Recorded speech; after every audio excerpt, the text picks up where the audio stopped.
Let's imagine a hypothetical case where all debts are settled without any actual exchange of cash. A tourist arrives at a small island and checks into a hotel. He pays $100 in advance using a banknote, but he hasn't stayed the night yet. The hotel owner takes the $100 and settles his own debt with the local butcher.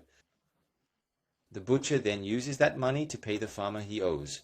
The farmer hands it to the mechanic who fixed his tractor. Finally, the mechanic pays the hotel owner, who had rented out the venue for his daughter's wedding. After this entire chain of transactions, the tourist returns and says he's changed his mind. He won't be staying after all.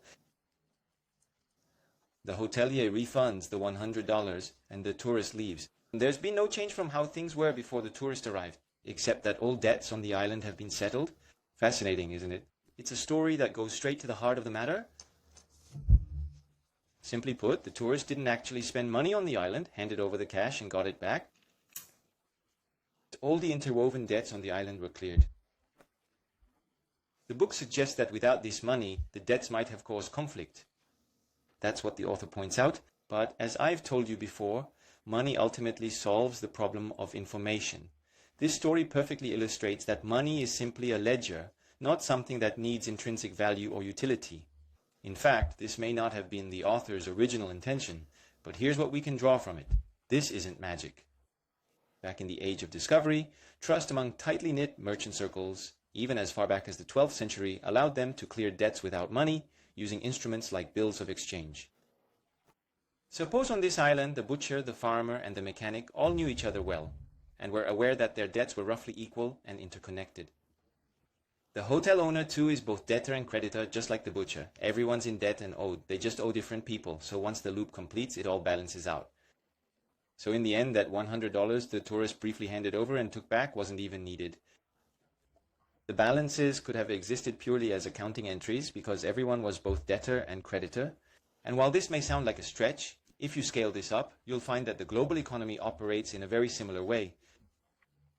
It's not that bills of exchange work exactly this way, but the reason money as a concept feels so elusive is that you can't eat it, and it's not something you use up and throw away, but it's not really a tangible asset either. It's tricky because it's so ambiguous. Even figuring out whether it's a stock or a flow complicates our thinking. Technically, money isn't even needed, but that assumes one key condition. If all information is fully transparent, we wouldn't need money. And if everyone could be trusted to pay back, money wouldn't be necessary then either. But neither of those conditions holds in reality. People aren't 100% trustworthy, and even on this small island, the butcher, the hotel owner, the farmer, and the mechanic each owe someone $100 and are also owed the same amount in return. In theory, this could all be settled without any cash changing hands.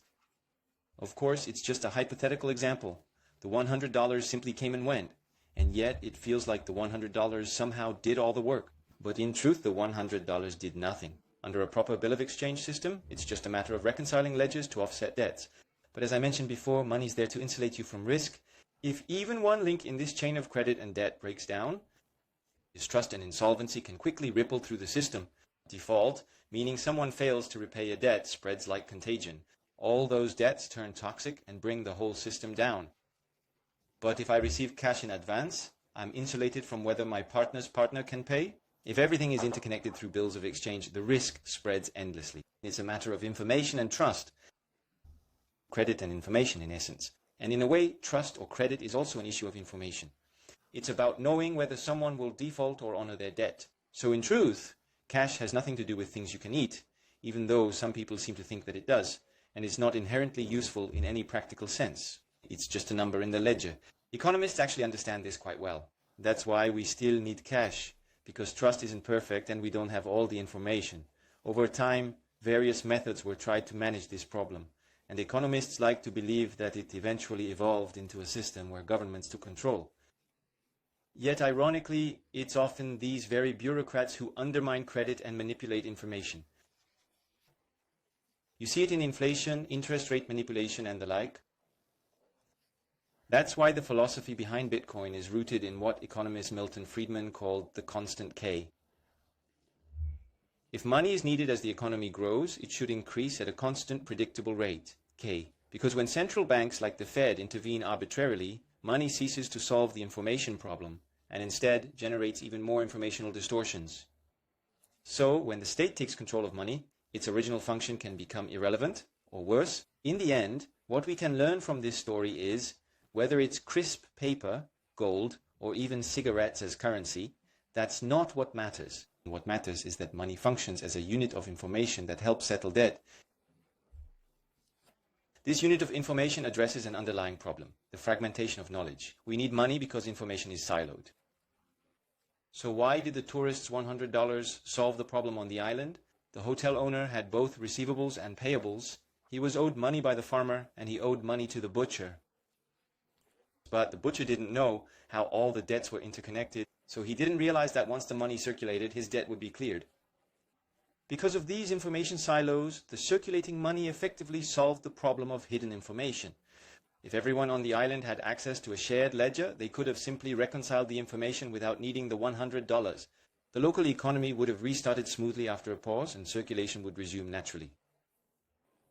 But when governments take control, they often distort that information instead. That's why Friedman argued that the money supply should grow at a constant rate, called K predictably and transparently. This principle is embedded in the design of Bitcoin by Satoshi Nakamoto.